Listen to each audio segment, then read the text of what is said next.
Good morning. Good morning. Distinguished guests and Toastmasters. I come bearing peanuts.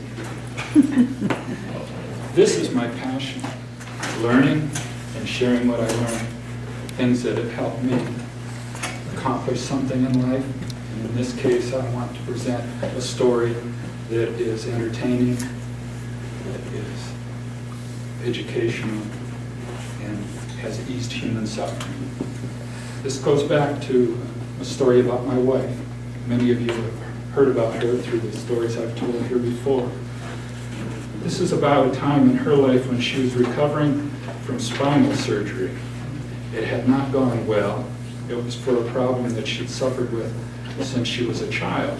What you may not know is that she and I were experts in the field of childhood sexual abuse. And we did a lot of work together over a 20-year period saving children, and we had a great passion for it. We were very good at it. We were bulletproof, and we took on every case that came to us, and we had a reputation for taking on the worst cases. But here's one little fact that a lot of people don't know about child abuse, is that when a child's being beaten, the child typically curls up in the fetal position in order to protect the face and the internal organs. And what this does is it saves that part of the body, but it exposes the spine. And if someone's being kicked while in that position, the spine is what takes the blow. So this is what had happened to my wife when she was a child. As an adult, they did an operation to attempt to solve that problem and the pain that she had in her lower back, her pelvis, and her legs, but it did not go well. So I was taking care of her on a daily basis. She had to take some serious pain medications. So there was a ritual that we would go through. I would get up at 5 o'clock because that's when she had to take them. And I would get some Yoplait yogurt and a spoon and her pills, and I would wake her up and I would feed her one pill at a time with some yogurt so that she'd have something in her stomach. Then it would take a good 20 minutes or so for that pain pill to start kicking in and have some effect. And she would oftentimes have a difficult morning until that happened. On this particular morning, I gave her her pills. I went back in the kitchen to get breakfast ready so I could bring it into her. And when I passed by the bedroom door, I noticed that she was shivering. So I went down in the bedroom next to her, and I got into bed with her, and I put my arm around her and I held her. And we were both warm each other, and I spoke to her in a calm voice, and told her things were going to be okay. We had a little ritual that we often used. At some point, she smiled and she said, "Tell me a story, Jeffrey." So this is where my storytelling comes in. I got a lot of practice over the years. On this particular morning, I told her a story about a trip that we went on before we were married, when we were just business partners working in this field, taking on the world. We had given speeches in Hawaii, in Illinois, and now we were invited to Maine. And if you're not sure where Maine is, it's up there, way up there in the corner of the Northeast, on the Atlantic Ocean. And we decided to use it as a vacation as well as a business venture. So we flew into New York, we rented a car, and we drove up the coast. We had a wonderful time. And as I held on to Carol that morning, I told her in all the colorful terms that I could. I remembered the leaves turning in New England. It was October, and it was gorgeous yellows and reds and fiery colors, all the forests. We went to the top of Mount Washington, which she had never been to the top of Mount Washington where you could actually see. The weather is usually so terrible there that the visibility is almost nothing. And at one time, the velocity of the wind at the top of Mount Washington was 220 miles an hour. So it can be a ferocious place. But on that day, the sun shined and we could see into the other states. It was magnificent. We just had a heavenly experience. All these layers of clothing that we thought we had to bring, we just put them aside. It was shirt sleeve weather. It was warmer than the old timers had ever seen for that time of year. We drove all the way to Maine and gave our presentation, and then we turned around and leisurely drove back down the coast through New Hampshire where she was born. I saw the houses that she grew up in. And And those brought up some memories too, which weren't always pleasant. But we went there and we demystified it. I loved her, I hugged her, I held her. And it was a journey of strength, of gathering medicine. And when we got back to New York, we turned in our car and we took a taxi to the San Moritz Hotel in Central Park South, the 3rd floor. We could look out over the park.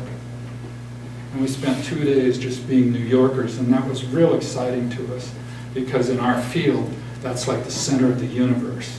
Anything that's discovered comes out of New York City. And we went to the art shows, and we went to the museums, and we went on the subway down to Greenwich Village, and we went through vintage clothing stores, and we went to the Strand bookstore, and we found used books that we couldn't find anywhere else, and we boxed them up and we sent them back ahead of us. Probably spent more than we should have, but it was so fun. We went to Washington Park and hung out with the eccentrics, and we just felt like we were in our element. We were everything that we could be, and it was so exciting. Part of what was exciting about it was that we could fit in there, because one of the unusual things about our relationship was that she was over 10 years older than me. And well, we didn't see that. We had the passion.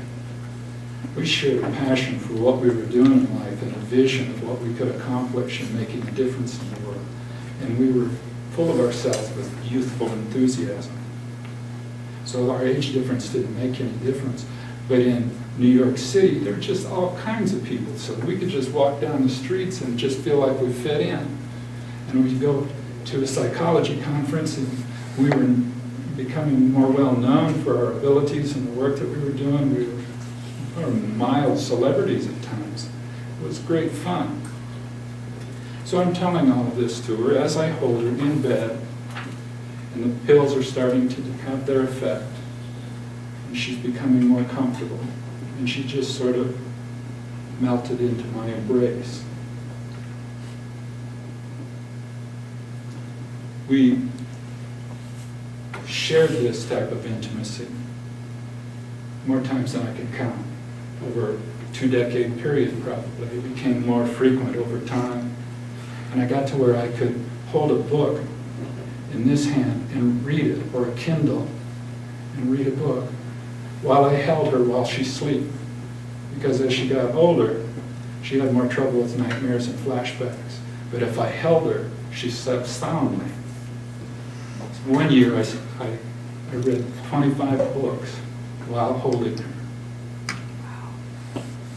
So I got out of bed this morning, and I went and told her, I'm going to go in and get your peaches and your waffles and your whipped cream.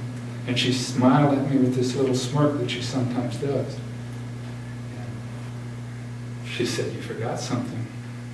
I said, what? She said, you left out part of the story. Okay, yeah, okay, I remember. So I backed up and I went back to Maine, Acadia National Park. We were standing on these huge rocks at the edge of the Atlantic Ocean, and the surf was just pounding them, and water was spraying all over the place. And she looked at me and she said, marriage wouldn't work for us. Well, what do you mean? No, it just wouldn't work out for us. I said, well, why do you say that? She says, well, you're just too immature.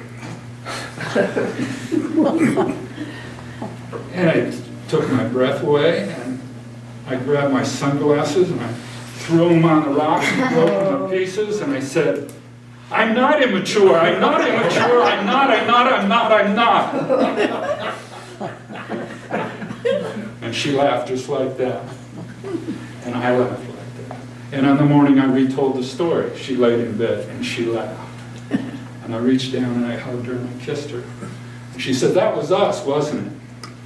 I says, it surely was. That was us. That was you and me a long time ago. And she smiled. And I smiled. It was a great trip, wasn't it? She says, yeah, it still is.